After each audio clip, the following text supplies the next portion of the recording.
back to A Few Films More. We just got done watching Tracker's movie. Tracker, what was your movie? Onward. Onward. You want to tell us about Onward, what it's about? Yes, it's pretty much a movie about magic. And back then it was really popular around everywhere, and it kind of got lost in transition when they started making stuff easy where light was possible, and then they had washing machines and stoves to cook, and it kind of goes into a family story with 2 boys and a mom that has a boyfriend. And they grew up without their dad, and let me see. They grew up without their dad, and they are living.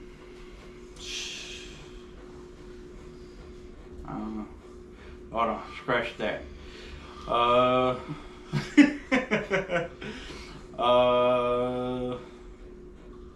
They grew up without their dad, and their dad had left them a gift once the boys were of age of 16 years old. And when the mom presents them with the gift, they see that it's a magic staff. And in this staff, it tells them some instructions on this piece of paper that you get to bring somebody back to life for a whole day. So the boys, the main brother tries it out, the one that's all nerdy and knows all about the past and all the magic and everything. He tries it out and he fails, and the youngest son tries it out and it starts working without him even touching the staff, and the dad starts coming to life. Starts with his feet, his socks, his legs, and his brother walks in and he's all like, "Oh, you're doing it, my brother's a wizard." And the brother kind of rushes in because the younger brother's skinny, fragile. He starts losing the magic, and it starts pushing him back. So the older brother, being bigger, he tries to help him out and kind of makes the spell stop. Big explosion. And they're all like, "What happened? You messed it up or whatever." And then they both look into the closet, and the dad is there. See a little wiggling under some clothes, and they're all like, "Oh, he's there, badass." And they go to get him out, and it's just his legs. So the full movie is pretty much an adventure of them trying to get another gemstone to bring him completely back. And they go through this adventure trying to find the Minotaur, and a lot of funny characters like the little pixies. That's pretty much it. I don't want to give too much of this away. Do we want to spoil the movie or no? Well, what year was it? I mean, if he It doesn't, came out in 2020. It came out in 2020. So there you got 6 years to watch it. So. I mean, if he doesn't, Yeah. I mean, if he doesn't want to spoil it, that's fine. I say we do it without spoilers. Alright. We'll do our best to dance around spoiling too much of it. I think Tracker did an excellent job of leading up to the premise of the movie. Mm-hmm. So, favorite part? All right, favorite or best scene? Yeah. Yeti, what was your favorite scene? Probably the best scene, I think, was the little fucking pixies on the fucking bikes. I'm spreading the light. That's a good thing. Sprites can't fly. Well, your wings don't work because you stopped using them. You calling me lazy? No, not you. Your ancestors. What did you say about my ancestors? I didn't mean... Because at first I thought it was like a bunch of bikes that popped up. Because I thought about another movie. I already knew what you were thinking of too. Yeah. Top Secret? Yeah. I don't think it's fucking bikes just drive by themselves. And now I just saw them rolling up. I was like, what the hell is going on here? And the fucking bikes just moving by themselves. So I was like, now there's another animal with a fucking made out of a bike. And then little pieces fucking start crawling out from under the fenders and fucking out of the motors and all kinds of shit. And this guy's like, oh, sorry, I didn't see you there. Shut up, get out of my way! There's no pricks. That's what they are. Those mean little fuckers. Now, I don't know like the fantasy history of pixies, but these guys are fucking assholes. Yeah. Aren't they supposed to be like tricksters, like in like Gaelic kind of tradition or whatever? Yeah, they're supposed to be tricksters. I mean, they try to sell you stupid shit. Like, they're like, oh, I would like to buy your soul for, like, this rock. Okay.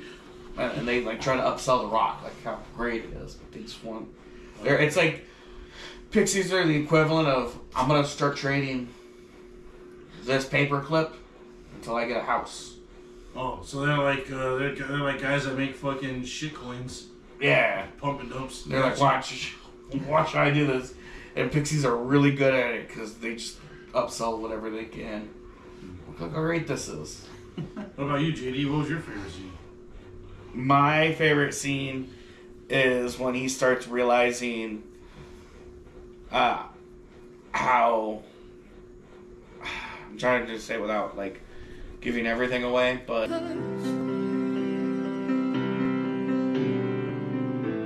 But if you'd search the whole wide world...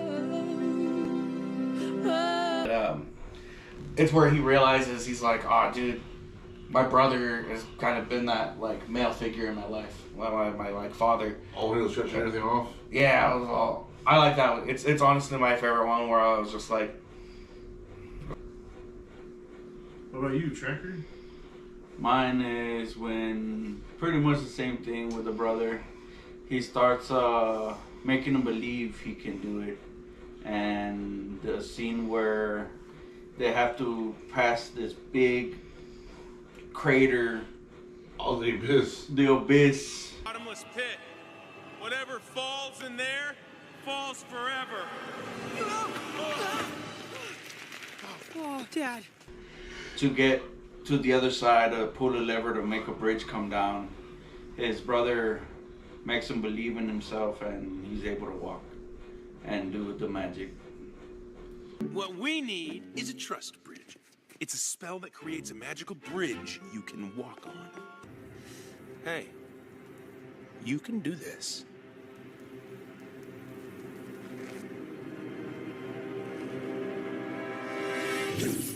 This may sound kind of stupid, but one of the scenes that I thought, I'm not gonna say it was the best scene, but a scene that I liked a lot was when the van. God damn it! I was thinking that right now. When the van went on a heroic fucking one-way mission. I was thinking that, like, I was like, what other great scene was there? Yeah. There was that one. That motherfucker was like, yo. Yeah. The motherfucker was like, yo, fuck these cops. Went on fucking hard ass over there. When you guys see this scene, you'll know it, but.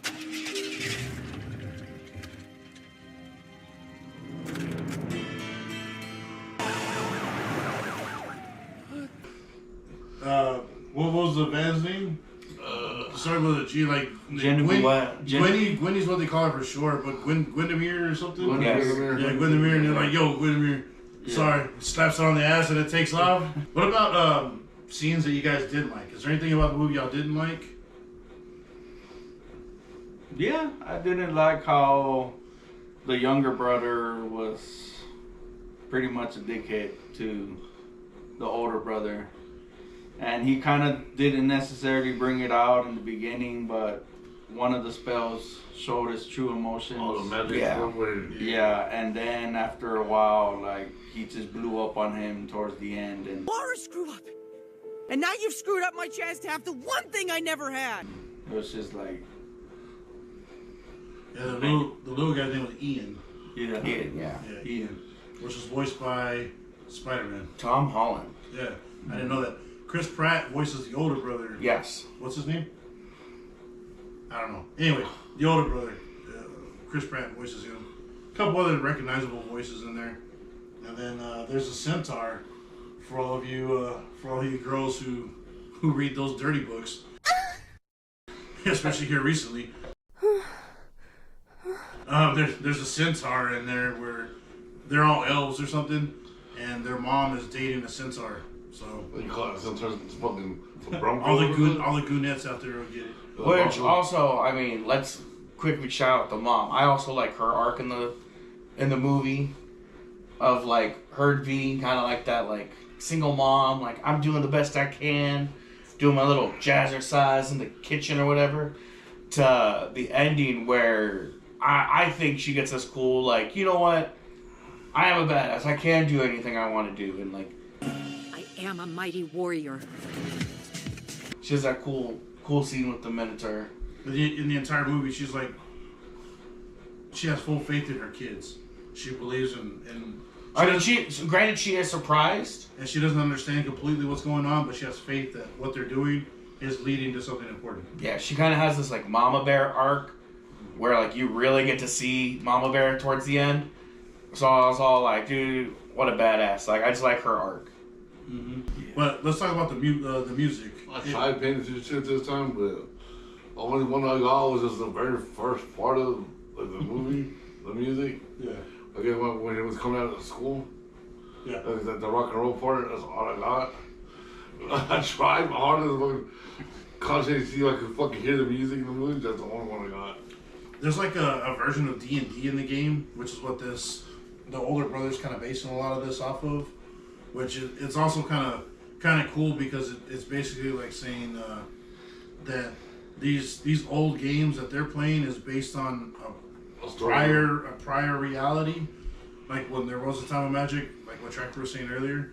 Older brother is Barley. But the music, whenever every time they talked about something that was like whimsical and magical back in the day, it did get really like high pitched, and I think there was like some flutes, like some woodwinds and shit in there. I was like, oh, that's pretty cool. Yeah. Again, I'm not the big music guy, but the music did subtly accentuate what they were talking about, which was kind of cool.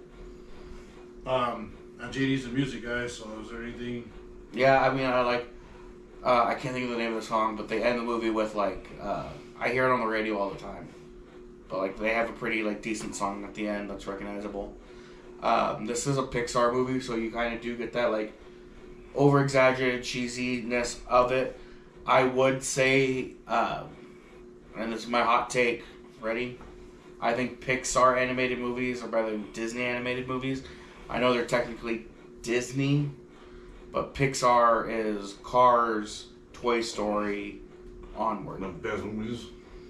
But I'm just saying... You think they're a better studio than what Disney They is? are a better studio. They do have a couple like off ones, but as a whole, Pixar is better than Disney when it comes to their animated series. What about this movie?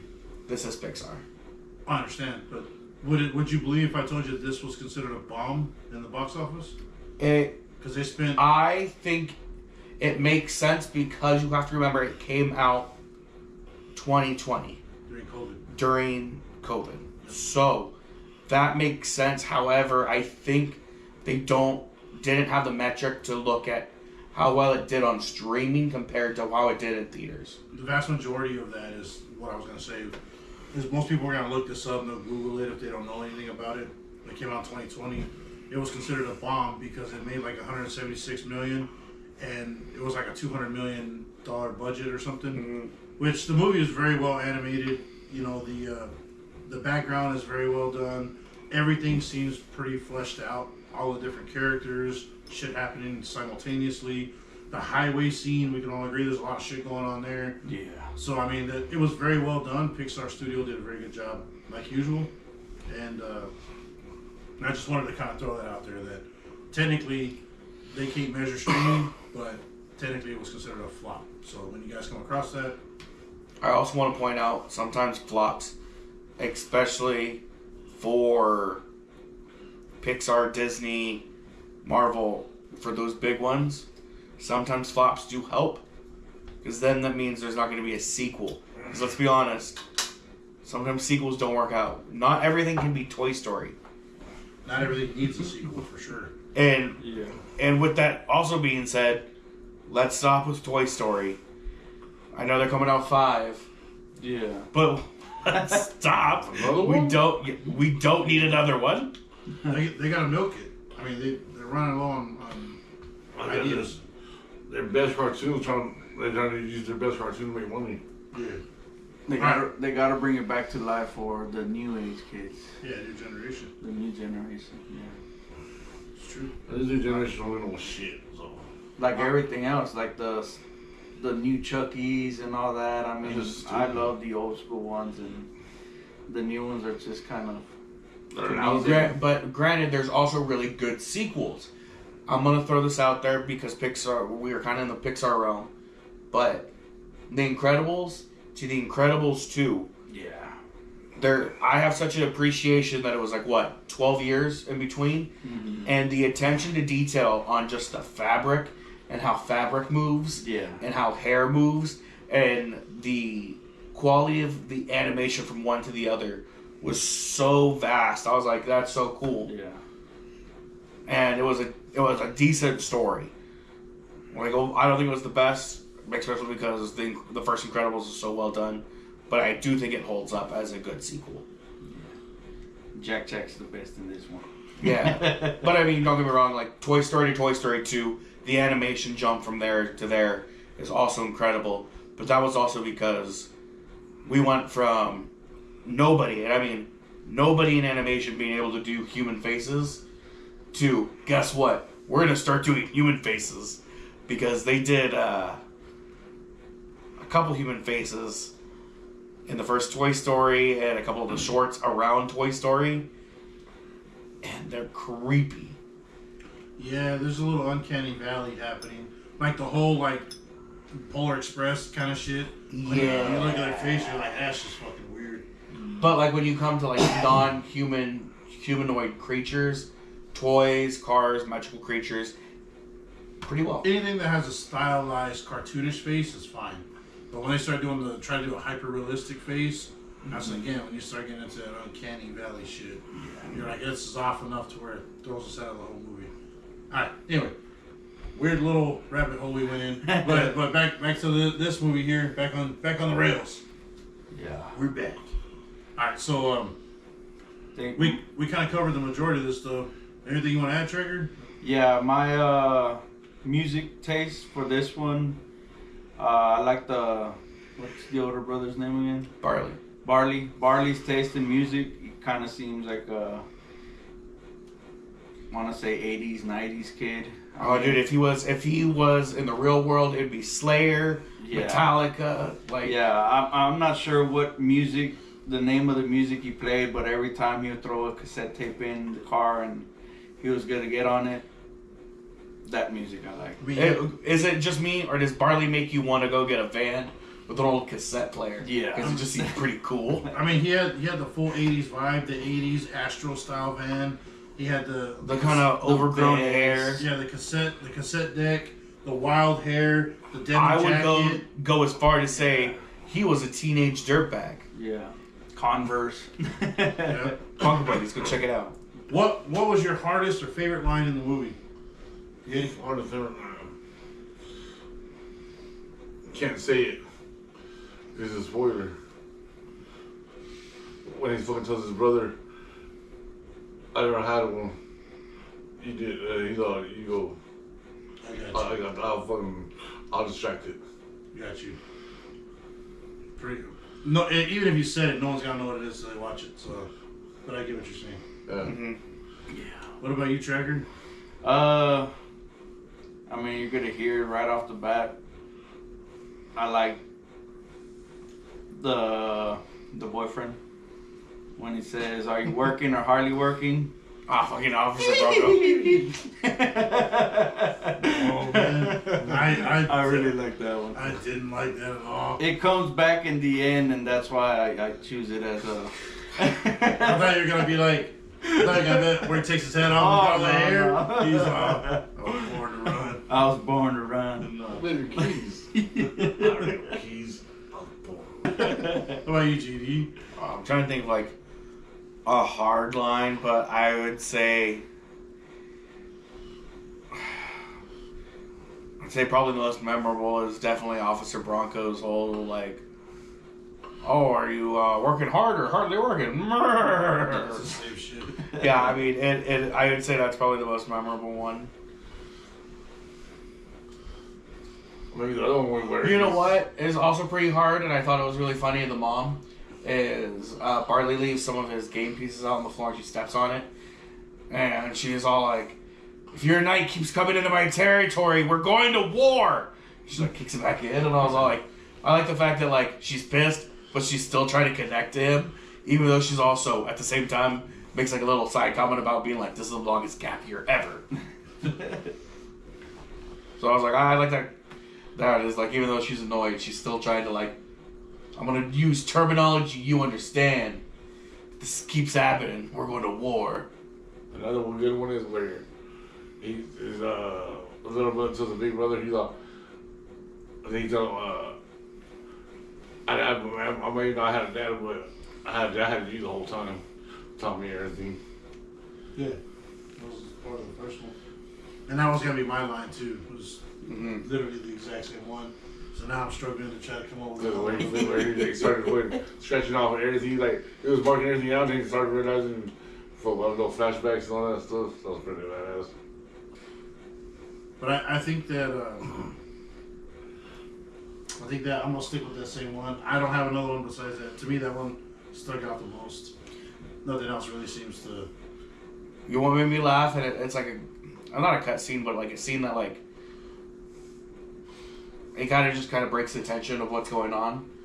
Is when the dad kind of stumbles out of the van, and it's just him, his legs, dancing to Barley's music. Oh yeah. But they're like, there's no way this looks good. Like, They're like, what does the top half of this look like? And the dad just dance. They're like, but they're like, oh, he had confidence though. They're like, he was. There's no way. I just like that because he was like, no way, this looks good. But that's the funny part about it too, because he didn't have a top part, but they put how he made that little dummy thing of it. Oh yeah. How like we know it's not really him fucking controlling the body, but they like it. When that fairy tells him, "Well, you got a problem?" Or the pixie. Yeah, the pixie just leans over. He's like, just staring at him. You got something, pussy? Yeah. And then when they start fighting on the highway, he's not flopping out the window. They give him like that feet.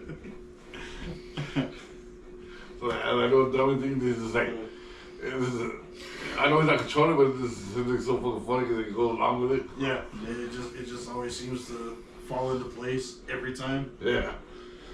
All right, so what do we covered the majority of what we were talking about. What are you rated, GD? What's your rating? I want to say for this one, I'm gonna give it a 3.75.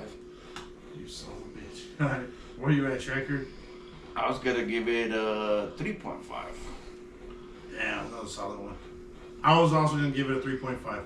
Oh, yeah, I was bouncing between these two, but 3.5 I think sits right in the pocket.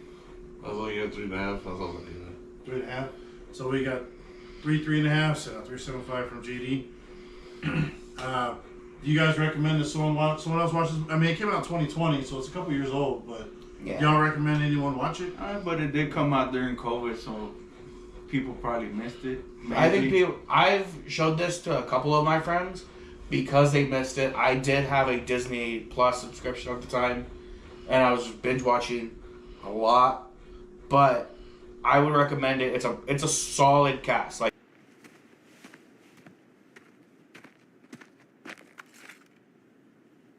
Barley. She was just a beat up old man. A few